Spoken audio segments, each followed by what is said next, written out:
खैरियत पूछो कभी तो कैफियत पूछो। What's up guys, welcome back to today's vlog. This is Nathan Seth and you are watching Prismatic. Welcome back to a new story, a new vlog. So in this vlog I am going to talk about how I went into depression and now I am recovering very well. I promise to end this vlog with two questions: why I went Kota and why I left Kota. Answering these two questions will sum up my whole journey of depression. सबसे पहले मैं बात करता हूँ कि कोटा में क्यों गया था। मैं अपनी बात करने से पहले मैं आपको बताना चाहता हूँ कि अगर आप कोटा के लिए प्लान कर रहे हैं तो आपको किन किन बातों का ध्यान रखना चाहिए अपार्ट फ्रॉम अगर आप मैट्रिक के बाद कोटा जा रहे हैं, अगर आपने अभी अपना मैट्रिक क्लियर किया and then you want to go to Kota, so first of all आपको ये ध्यान रखना चाहिए कि आपको एलन कभी भी इंटर का सर्टिफिकेट नहीं देगा। यानी एलन आपको 11th-12th का पढ़ाई जरूर करवाएगा पर बोर्ड में 11th-12th बोर्ड में नहीं बैठवाएगा। इसका मतलब ये हुआ कि आपको अपने रीजनल स्कूल में, यानी कि आप जिस भी डिस्ट्रिक्ट में रहते हो, जिस भी स्टेट में रहते हो, वहाँ पे जो आपका रीजनल स्कूल है वहाँ पे आप एडमिशन ले लो and then you go to Kota, ताकि आप इंटर के पेपर में बैठ सके, क्योंकि एलन आपको उस पेपर में नहीं बैठाता है। सो सबसे पहले तो ये ध्यान में रखिए कि आपको इंटर के लिए स्कूल में एडमिशन खुद ही लेना पड़ेगा। कोई भी इंस्टीट्यूट आपको 12th का सर्टिफिकेट नहीं देता। So this was about 10th and अगर आप 12th के बाद जा रहे हैं तो आपको एक बात बहुत ही खास तौर से ध्यान रखना चाहिए कि आपको कुछ भी नया वहाँ नहीं करना है। नया नहीं करने से मेरा मतलब है कि आपको, अगर आपने ऑफकोर्स 12th कर लिया तो आपने अपना फिजिक्स, केमिस्ट्री और बायोलॉजी पूरा तरह से टाइट करके रखा है, मतलब पूरी तरह से आपका बेस हर चीज़ को आपने पढ़ रखा, हर चीज़ आपका क्लियर है and then you are planning to go Kota. 1 साल के लिए आप कोटा जाना चाह रहे हैं तो इन दैट केस आपको ये दिमाग में रखना है कि कुछ भी नया वहाँ पे, ऑफकोर्स बड़ा यूनिवर्सिटी इंस्टीट्यूट है तो यूनिट वाइज फैकल्टीज होते हैं, वैरायटी ऑफ फैकल्टी, तो वैरायटी ऑफ नॉलेज मिलेगा ही। तो आपको ये माइंड सेटअप रखना पड़ेगा कि आपको नया चीज़ को बिल्कुल निगलेक्ट करके चलना है, नया चीज़ से दूर रहना है और जो आपने पढ़ रखा है पहले से उसी को बार बार रिवाइज करते रहना है, पे अपना ग्रिस्प को नहीं खोना है, जो कि मेरे केस में बिल्कुल उल्टा है। 3 hours later. अभी मैं किसी चैप्टर को दोबारा से रिवीजन करता हूँ या फिर सेल्फ स्टडी करता हूँ तो मैं हर बार जो नोट्स बनाता हूँ वो नोट्स पुराने नोट्स से अलग होता है और बेहतर होता है। तो ये इसका वजह ये होता है कि मैं काफ़ी उसको डीप में जाकर उस चैप्टर को पढ़ना चाहता हूँ, जो कि मेरे हिसाब से मेरा एक ड्रॉबैक है और आपका भी ड्रॉबैक हो सकता है। इनकेस ये क्या होता है कि अगर आप ये आपको फोकस से बाहर ले जाता है। अगर आप नॉलेज के लिए पढ़ते हो तो ये चीज़ काफ़ी बेहतर है, अगर आप मार्क्स के पॉइंट ऑफ व्यू से पढ़ते हो तो ये चीज़ गलत है, क्योंकि आप एग्ज़ाम में स्कोर नहीं कर पाओगे। टेस्ट में मैं कभी स्कोर नहीं कर पाता था, मेरा 500+ कभी नहीं गया था। तो इसका एक सबसे इम्पोर्टेंट कारण यही था कि मैं हमेशा नॉलेज को प्रायोरिटी देता था। स्टडी प्लान भी कुछ इस तरह से था कि मैं सुबह 6 बजे उठता था, सुबह 6 बजे से क्लास गया और 1:30-2 बजे तक क्लास से निकल के आया। 2 बजे मैं खाना खाने के लिए गया, 2 बजे से खाना मैंने थोड़ा सा खाना खाने में टाइम लगता है मेरे को, मैं 2:30 बजे वहाँ से निकलता था। 3 बजे तक मैं अपना रूम पे आया आराम से डोलते डालते। 3 बजे से मैं पढ़ना शुरू करता था वापस और शाम के 7 बजे तक मैं पढ़ता था। फिर मैं थोड़ा देर मतलब पढ़ाई को छोड़ के थोड़ा देर फ़ोन यूज़ करता था, यूट्यूब देखता था, ये तो उधर दिमाग लगाता था, थोड़ा देर करता था। मैं रेयरली बात करता था घर पे, जो कि ड्रॉबैक है। आपको घर पे या किसी भी जो इंसान से जिससे कि आप इमोशनली कनेक्टेड हो उनसे आपको बात करना चाहिए, जिससे कि आपके अंदर डोपामाइन का एक कांस्टेंट डोज रिलीज होता रहता है, आप गुड फील करते रहते हो।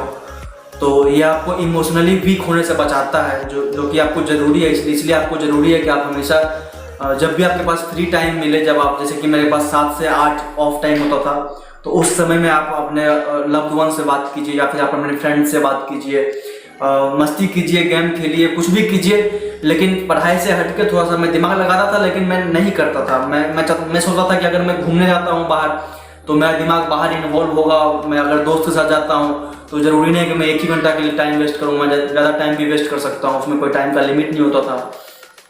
तो इसलिए मैं घूमने नहीं जाता था बाहर कभी भी, ना ही मैं दोस्त के साथ टाइम स्पेंड करता था, ना ही मैं पेरेंट्स से बात करता था।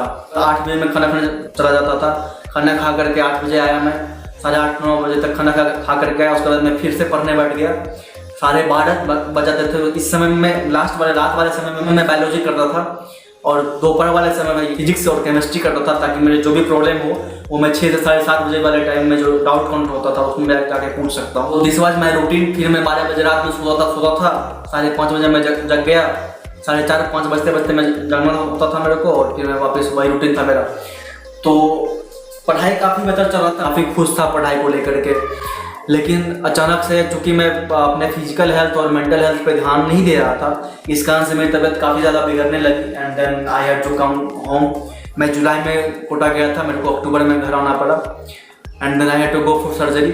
उस समय मेरा लिम्फोसाइट काउंट कम था, यानी कि वो एक इंडिकेशन था कि मेरे शरीर में कहीं ना कहीं इन्फ्लेमेशन है, जो कि मैंने उस समय नज़रअंदाज कर दिया, क्योंकि मेरे दिमाग में भी उस समय पढ़ाई चला था। मैं सोचा था कि कितना जल्दी मैं वापस कोटा जा सकूँ। वो चीज़ धीरे धीरे करके बढ़ती चली गई, क्योंकि वो इन्फ्लेमेशन कुछ और नहीं था बल्कि लीवर का एक इन्फेक्शन था, दैट इज, जिसके वजह से मैं अभी जब मैं हाल ही में टेस्ट हुआ है तो उसमें SGPT हाई निकला है, जो कि एक प्राइमरी रीजन बताया गया मेरे मूड के। सब guys, welcome back to new blog. This is Indrajan, you are watching पेजिमेटिक।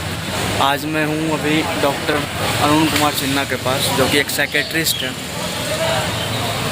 मेरा एक्चुअल प्रॉब्लम ब्रेन से वैसे कुछ निकला नहीं है। मेरे को CT स्कैन भी करवाने के लिए कहा गया था, वैसे CT स्कैन यहीं पर पीछे है, वो वाला बिल्डिंग लाइफलाइन CT स्कैन, वहाँ पे मैं CT स्कैन भी करवाया।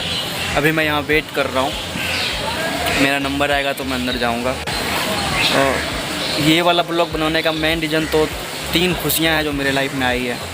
पहला तो ऑफकोर्स सबसे इम्पोर्टेंट है कि मेरा हेल्थ, अब मैं पहले से काफ़ी बेहतर फील कर रहा हूँ। मैं सारा डिटेल शेयर करूँगा, ऑफकोर्स शेयर करूँगा, क्योंकि ये चीज़ मेरे डिप्रेशन से जुड़ी हुई है। मेरा हेल्थ मेंटल हेल्थ है, और मेंटल हेल्थ फिज़िकल हेल्थ से ज़्यादा मायने रखता है in fact. And second happiness is कि मेरा अकाउंट जो है, जो चैनल आप देख रहे हैं, ये मोनेटाइज हो गया। ऐड को देखिए अभी फ़िलहाल, जो थोड़ा बहुत रेवेन्यू होगा वो मेरे को हेल्प करेगा अच्छे क्वालिटीज़ को इम्प्रूव करने में वीडियो को। एंड तीसरा वाला जो बात है वो सीक्रेट है, थोड़ा सा वो मैं छिपा रहा हूँ अभी, क्योंकि वो मुझे खुद नहीं पता है कि वो एक्चुअल में हैपनिंग हो रहा है नहीं हो रहा है। अभी वेट कर रहा हूँ नंबर आने का। अगर नंबर आया तो फिर चलेंगे अंदर, बातचीत होएगी। ऑफकोर्स अंदर वीडियो बनाना अलाउड नहीं है। मैंने मास्क इसलिए उतारा है, मेरा मास्क है पर मैंने उतारा है क्योंकि आवाज़ नहीं प्रॉपर आ पाता, इसलिए मैंने मास्क उतारा है। और मैं अभी सेपरेट हूँ पब्लिक से, बिल्कुल अलग बैठा हूँ, इसलिए भी मैं मास्क उतारा हूँ। अदरवाइज मैं मास्क पहन के आया था, बाइक से आया हूँ। This is my helmet and this is my bike. पापा के साथ आया हूँ, चाहता हूँ कि पापा से इंट्रो करवा दूँ, पर देखते हैं। I will try my best. Actually मैं क्या है कि साया हूँ काफ़ी ज़्यादा। मेरा सारा ट्रीटमेंट अभी हो गया। मैं डॉक्टर से मिला, सब डॉक्टर ने बोला कि अगर आप दोबारा से स्ट्रेस में जाते हो तो ये चीज़ होने का, डिप्रेशन में जाने का फिर से चांस है। So you have to stay away from stress. And he said कि you are recovering well and now we are going to our home. यही मैं बाइक से आया था, दिस इज़ माई बाइक। मेरा लिम्फोसाइट भी कम है, मेरा मोनोसाइट भी कम है, यानी मेरा बेसिकली अभी इम्यून सिस्टम बिल्कुल वीक है, और मेरी SGPT काफ़ी हाई है। आपको मेंटल हेल्थ पे काफ़ी ज़्यादा ध्यान देना चाहिए। आजकल क्या है कि मेंटल हेल्थ क्या है कि रिप्रोडक्टिव हेल्थ की तरह हो गया है। लोग फिर भी आजकल तो फिर भी लोग रिप्रोडक्टिव हेल्थ के बारे में बात करने लगे। लोग IVF के बारे में जानते हैं, लोग सेरोगेसी के बारे में जानते हैं, लोग इन प्रोसेस में अडेप्ट कर गए हैं। लेकिन मेंटल हेल्थ में जैसे अगर आप आज भी साइजोफ्रेनिया बोलिए, बाइपोलर डिसऑर्डर बोलिए, तो लोग को लगता है कि भाई इतना बड़ा प्रॉब्लम क्या हो गया, ये इंसान मतलब पागल है, इससे दूर रहो। ऐसा कुछ नहीं है, शब्द हैं ये बस उस इंसान के साथ जुड़ता है जो इंसान इमोशनली काफ़ी वीक होता है, जो इंसान की किसी के साथ बहुत जल्दी अटैच हो जाता है। मेरे साथ भी यही प्रॉब्लम है, इसलिए मैं जल्दी ज़्यादा दोस्त नहीं बनाता हूँ, मैं दूरी में रहता हूँ। मेंटल हेल्थ सबसे ज़्यादा ज़रूरी है, so take care of your mental health.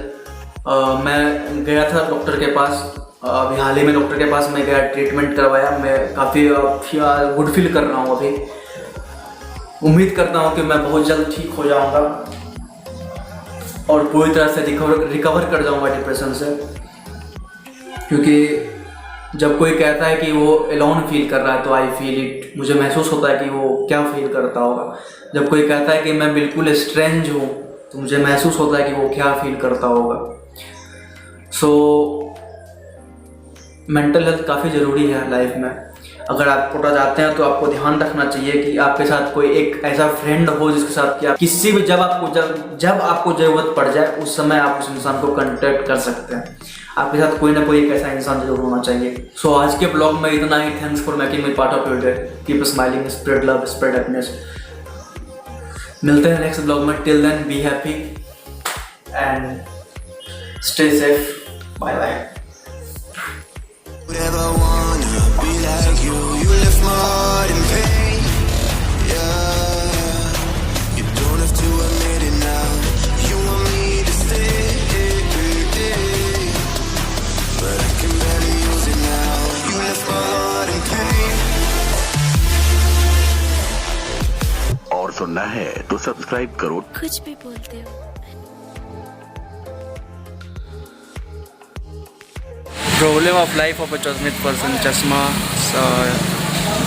Mask and earphone and the same year, एक ही कान पे सब होता है, इसलिए मैं नहीं पहन रहा था अभी। पर पहनना ज़रूरी है क्योंकि मैं अभी हॉस्पिटल में हूँ and it is very necessary. ज़रूरी है आपको ये जानना कि मैं सेंसिटिव था इस बात को लेकर के और हूँ। मैंने उस वक्त इसलिए नहीं पहना था क्योंकि उस वक्त इस माहौल से बिल्कुल अलग था, but still I should have Warne the mask and I am now wearing it.